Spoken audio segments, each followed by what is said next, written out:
창세기 12장 1절에서 9절까지 말씀입니다. 여호와께서 아브라함에게 이르시되 너는 너의 고향과 친척과 아버지 집을 떠나 내가 네게 보여줄 땅으로 가라. 내가 너로 큰 민족을 이루고 네게 복을 주어 네 이름을 창대하게 하리니 너는 복이 될지라. 너를 축복의 자에게는 내가 복을 내리고 너를 저주하는 자에게는 내가 저주하리니 땅의 모든 족속이 너로 말미암아 복을 얻을 것이라 하신지라. 이에 아브라함이 여호와의 말씀을 따라갔고 롯도 그와 함께 갔으며 아브라함이 하란을 떠날 때 75세였더라. 아브라함이 그 안에 사레와 조카 롯과 하란에서 모은 모든 소유와 얻은 사람들을 이끌고 가나안 땅으로 가려고 떠나서 마침내 가나안 땅에 들어갔더라. 아브라함이 그 땅을 지나 세겜 땅 모래 상수리 나무에 이르니 그때 가나안 사람이 그 땅에 거주하였더라. 여호와께서 아브라함에게 나타나 이르시되 내가 이 땅을 네 자손에게 주리라 하시니라. 자기에 나타나신 여호와께 그가 그곳에서 제단을 쌓고 거기서 베델 동쪽 산으로 옮겨 장막을 치니 서쪽은 베델이요 동쪽은 아이라. 그가 그곳에서 여호와께 제단을 쌓고 여호와 이름을 부르더니 점점 남방으로 옮겨갔더라. 아멘. 우리 이 12장 앞부분에 보면 이 11장의 바벨탑 사건이 나오죠.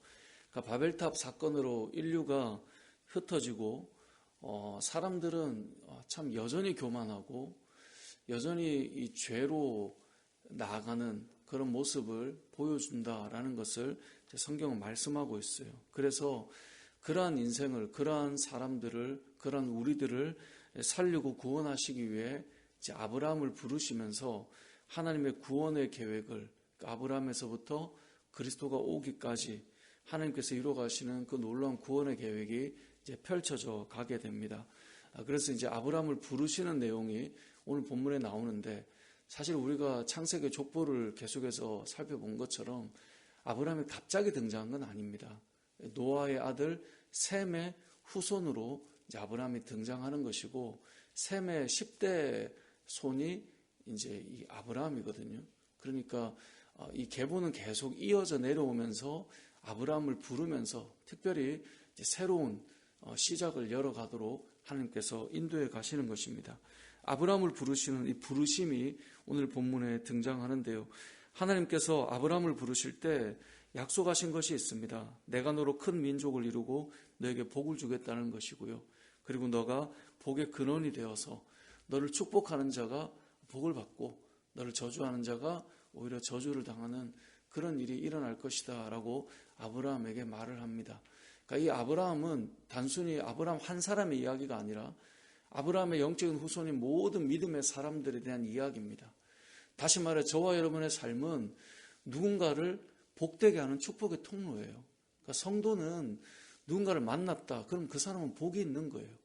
그러니까 여러분들이 누구를 만났다. 복이 있는 거예요. 그러니까 성도가 어디 가서 이제 그런 상처를 줄 때가 있죠. 내가 그분 때문에 교회를 안 다녀.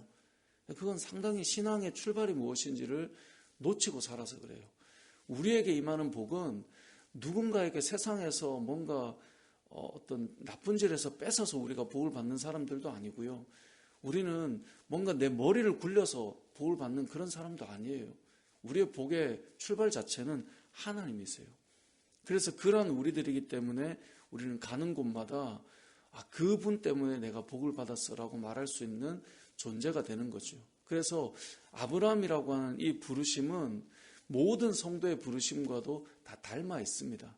그래서 저도 제가 전도사 때 사역할 때 이 아브라함의 이 사건이 너무 좋아서 이제 학생들에게 나는 강브라함이 되고 싶다 이렇게 해서 농담도 하고 막 그랬었거든요. 근데 제자들 중에는 저는 최브라함입니다 막 이렇게 얘기도 하고 했던 기억이 나는데 우리의 모든 삶이 이런 부르심과도 닮아 있다는 거예요. 여러분들의 삶이 이 아브라함의 복의 연속 가운데 있음을 기억해야 됩니다. 우리도 똑같이 하나님께서 부르시는 거예요. 그래서 오늘 본문 12장 1절에 보면 하나님께서 아브라함을 부르실 때 모습이 어떻습니까? 여호와께서 아브라함에게 이르시되 너는 너의 고향과 친척과 아버지의 집을 떠나라고 되어 있어요. 그러니까 이러한 출발이 되기 위해서는 내가 살아가는 기본적인 세상, 내가 기본적으로 정착하고 있는 이 일반적인 세상의 삶에서 우리는 떠나야 하나님의 부르심을 따라 살아갈 수 있게 됩니다. 그러니까 모든 인생은 다 세상의 어떤 죄악이 관영한 이 땅 가운데 기반을 잡고 살아가는데, 우리 하나님의 부르심을 받을 때는 너 이제 이 땅의 육신의 소욕과 땅에 있는 것에서 떠나서 하나님이 원하시는 길로 가야 돼 라고 하는 것이 부르심의 출발이에요. 그러니까 우리가 기본적으로 정착하고 있는 것들을 떠나는 것, 우리의 과거의 삶에서 떠나는 것, 그래도 여기 있으면 내가 안정적인데 그게 아니라 하나님을 바라보고 갈 수 있는 떠나는 삶, 죄악이 가득한 내 삶의 죄의 습관에서 떠나는 삶, 그것을 하나님께서 원하신다는 거예요. 근데 오늘 본문에 보면 너의 고향과 친척과 아버지의 집을 떠나잖아요. 그럼 우리의 생각에 아버지가 터를 잘 닦아 놓은 그런 집에서 살다가 이제 떠나는 것으로 생각할 수 있지만, 사실 이 아브라함의, 예전에도 한번 그런 말씀 드렸지만, 아브라함의 이 떠날 때에 실제로 아버지가 그 위로 할아버지가, 그 위로 증조 할아버지가 계셨는가? 다 계셨어요. 그러니까 이게 이 창세기 말씀의 이 족보를 보면 이제 11장에 보면 셈의 족보가 나오면서 아브라함까지 나오거든요. 그러니까 셈이 이 100세에 아르박삿을 낳고 그다음에 이제 500년을 더 살았거든요. 그럼 이제 600세에 죽었단 말이잖아요. 그럼 아까 말한 대로 노아의 10대 손이에요. 그럼 노아의 아들이 셈이니까 그 위에 보통 30대에 다 자녀를 낳았어요. 30에 낳거나 35에 낳거나 34세 낳거나, 그러면 10대 손이면 35세 평균에 낳았다 쳐도 350년 정도 지났잖아요. 그럼 그 위에 누가 있는 겁니까? 노아의 바로 아들인 셈이 지금 살아있는 거예요. 그럼 지금 여기 본문에 나오는 아버지가 정착해 놓은 터전을 말하는 게 아니라 실제로 할아버지가 살아계시고 그 위에 할아버지가 살아계시고, 물론 두 분은 좀 빨리 돌아가셨기 때문에 안 계셨지만 그 집안 자체가 터를 잡고 있는, 그 집안이 터를 잡고 있다는 말은 이미 정착해서 살아가기에 부족함 없는 상황인 거죠. 근데 거기를 지금 떠나가야 된다는 것을 보여주고 있는 거예요. 그리고 실제로 아브라함이 떠날 때 나이도 적은 나이도 아니지만 이 떠남이 부르심의 출발입니다. 잘 정착되어 있는 죄가 관영한 곳에서 떠나는 삶, 그것이 출발이라는 거예요. 그리고 또 한 가지 특징은 내가 너에게 보여줄 땅으로 가라, 이렇게 말씀하세요. 이건 다른 말로 하면 이 땅을 알아요, 몰라요? 모른다는 얘기예요. 그러니까 믿음의 걸음은 사실 알지 못하는 곳으로 가는 거예요. 내가 너에게 보여줄 땅으로 가라, 이 말은 아직 보여주지 않았어요. 근데 이제 가면 보여지게 될 거예요. 우리는 흔히 어디론가를 갈 때는 누군가에게 뭔가 계약을 할 때 이게 이제 언약이잖아요. 아브라함을 부르실 때 약속인데, 누군가에 뭔가 약속을 할 때, 누군가 뭔가 말을 할 때 보통은 보여줘야 되죠. 이거 이렇게 하면 이렇게 되고 이렇게 되니까 계약하시죠. 이게 일반적인 이야기예요. 근데 아브라함은 그게 아니었어요. 하나님께서 보여줄 거니까 그곳으로 가자. 아브라함은 그거 하나 붙들고 가는 것입니다. 신앙생활이 그렇습니다. 그래서 아브라함은 무엇을 붙들고 갔냐면 하나님의 말씀을 붙들고 갔어요. 그래서 4절에 보면 이렇게 말씀하는 거예요. 이 아브라함이 여호와의 말씀을 따라갔고, 보여준 어떤 땅의 지도를 보고 간 게 아니고요, 말씀을 따라가는 거예요. 그러니까 성도의 삶은 이것입니다. 믿음으로 살아간다라고 하는 것은 보여줬기 때문에, 선명한 땅이 보였기 때문에 가는 게 아니라 말씀으로 가보는 거예요. 근데 갔더니 그 땅이 정말 하나님께서 약속하신 예비한 땅이 있는 거죠. 우리가 사랑관계도 좀 비슷한 면이 있는데요. 우리가 잘 모르는 사람에게는 뭔가 이야기를 하면 잘 들어보고 그게 맞는가 생각해보고 계산하고 그렇게 가죠. 근데 만약에 내가 정말 믿는 사람이다, 그럼 어떻습니까? 이런 게 있는데 어떻게 한번 가볼래? 그래, 내가 너 믿고 간다. 그게 믿음에 대한 이야기잖아요. 저도 살아보면 제가 누군가에게 이렇게 좀 하면 좋겠어. 목사님, 제가 그건 잘 모르겠지만 그럼 한번 기도하고 가보겠습니다. 그게 신뢰이거든요, 신뢰. 그러니까 오늘 본문에 나오는 아브라함도 똑같습니다. 보여줄 땅으로 간다는 것은 하나님을 믿는 신뢰가 있다는 것을 이 안에 담고 있는 것입니다. 그러면 뭐가 필요한가요? 하나님의 말씀이 필요하죠. 그래서 말씀을 따라가는 것입니다. 4절에 보면 아브라함이 여호와의 말씀을 따라갔고, 반면에 이 조카였던 롯은 어떻습니까? 하나님의 말씀을 따라가는 것이 아니라 그와 함께 갔어요. 그는 누구죠? 아브라함이죠. 그러니까 아브라함과 함께 갔기 때문에 사실 롯도 아브라함의 복을 함께 누리기는 해요. 근데 문제는 언제 생깁니까? 갈라서면서 문제가 생기기 시작하는 것이죠. 그가 바라보는 눈, 그가 선택하는 선택, 이 모든 것들이 문제가 일어나기 시작해요. 그러니까 말씀을 받는 자와 따라다니는 자는 비슷해 보이지만 결정적일 때 차이가 있어요. 그러니까 신앙생활도 마찬가지입니다. 본인이 하나님의 말씀을 듣고 본인이 하나님의 음성을 듣고 살아가는 자와 또 함께 섞여서 움직이는 자들은 닮아 있어 보이지만 결정적일 때 선택이나 가야 될 방향을 자꾸 놓치게 되는 거죠. 그게 아브라함과 롯의 차이입니다.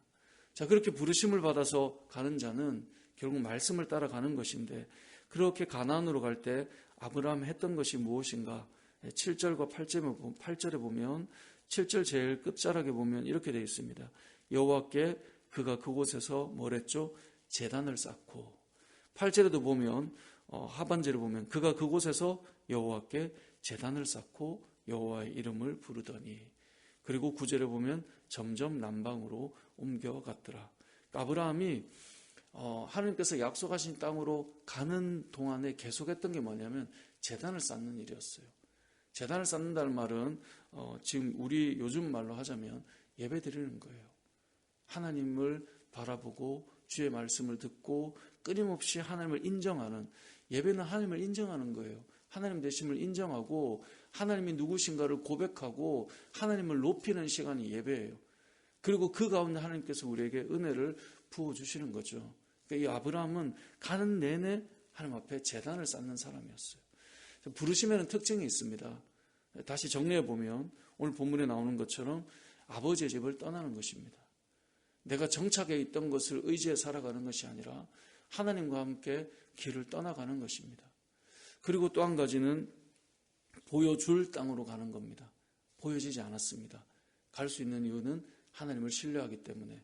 그래서 우리가 들어야 될 것은 말씀이죠. 부르심을 받은 자들의 특징은 말씀을 따라 살아가는 사람입니다. 또 한 가지, 그가 가는 내내 뭘 했죠? 제단을 쌓았습니다. 앞서 말한 대로 모든 성도는 아브라함과 같은 부름을 받은 자들입니다. 그렇다면 우리도 동일한 모습이 나타나겠죠. 그죠? 이 세 가지가 나타날 것입니다. 어떻게 해요? 나의 예전의 죄의 습관에서 이제는 떠난 새로운 인생을 살아가는 것이고, 내가 완전하게 보지 못한 믿음으로 가야 될 그 하나님 나라를 바라볼 때 우리가 할 수 있는 건 말씀을 따라가는 것이고, 그리고 우리가 가는 곳마다 하나님 앞에 예배드리며 살아가는 자들인데, 특별히 성도들의 삶을 보면 어떤 분은 믿음의 가정에서 자라기도 하고요. 어떤 분은 전혀 믿음의 가정이 아닌 척박한 곳에서, 영적으로 척박한 곳에서 신앙을 시작하는 사람도 있습니다. 어느 자리가 되었든 그들이 가는 자리는, 우리가 가는 자리는 아브라함처럼 복의 근원의 삶을 살게 될 것입니다. 그런 삶을 살기 위해 우리에게 어떤 특징이 있는가를 꼭 기억하시고, 우리가 아브라함처럼 믿음의 삶을 살아가서 하나님께서 저와 여러분을 부르신 복의 근원이 되어서 여러분이 만나는 자들마다 정말 하늘의 복을 받고, 여러분이 만나는 자들마다 위로를 받고 힘을 얻는 그런 인생이 되시길 주님의 이름으로 축복합니다.